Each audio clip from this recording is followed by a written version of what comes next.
Yo, yo!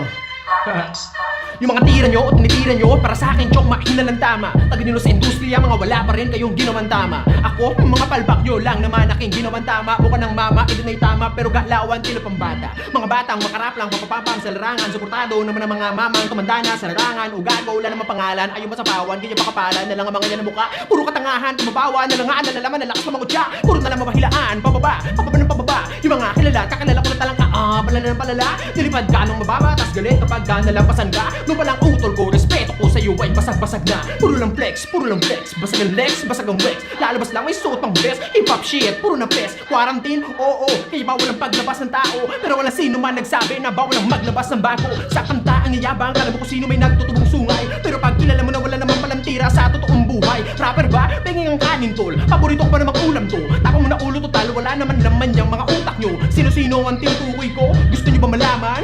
Paano ko papakilala sa inyo kung wala namang mga pangalan? Sino-sino ang tinutukoy ko? Gusto nyo ba malaman?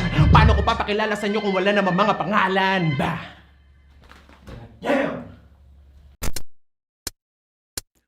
Nawalan ng gana sa hip-hopan, buto matagal nang nalipasan. Mas okay sa kalikasan, puro lang kaginhawaan. Kayo puro na lang pasikatan, gamit ang issue nyong kabilaan. Yan ang nais kong maiwasan, yung kung nasana kayong pakitaan. Matagal ding di nagluto, sana'y makain ninyo. Malamang sa malamang, manghang na naman ng maihain ko. Yung may bahaw, sapaw pa sa mga bagong saing ko. Aking kinamay ang pagsulat, malamang ay panin sa'kin to.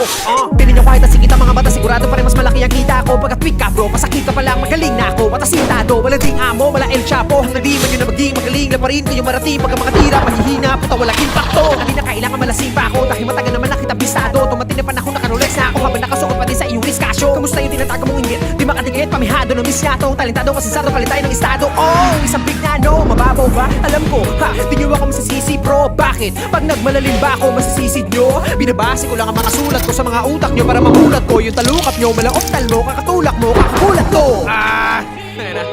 Tagal ko hindi ginawa to. Wala pa akong balak gawin, pero dahil sa inyo, ito na yun. Sige, tuloy natin. Madaming ayaw sa akin-rapper, matino daw ako masyado. Matagal na po ako nagbago, sawa na ako magpakagago. Dami ng laman na panalo, pumaldo na rin ang mga bako. Ngayon nasa na yung mga gago, tamang hirit na lamang ba ng balato? Kung inakala ninyo na madali lang lahat ito na gawin, akin ang tatapatin, nasasampalin yung mga pili magaling. Adik sa green, alak na gin, alol ka na, hindi ka natin, laka pa rin, kaya gawin. Hanggang ngayon nakaasa pa rin. Dami yung issue sa eksena, na-drop nyo kung may problema. Puro parinig, walang payanig, bukod sa baduy, puta OA na. Tama na yung kababawan nyo, mga naunat kasabayan ko. Puro katangahan naman yung pinagdadala nyo ng katapangan nyo. Ako na ako sa Palawan bro, goods na ako sa galawan ko. Kaya sorry na sorry sa lahat ng naangasan ko. At sa mga kabataan pumili ng kahangaan, patunayan nyo ang salita, kayo ang pag-asa ng bayan. Isa lang ang aral na tinuro sa atin ng panahon ngayon. Kung ano man ang mayroon, di pang habang buhay yun. Kaya huwag nating sayangin ang bawat pagkakataon. Ang salitang bukas, kaya bukas meron pa bang ganun.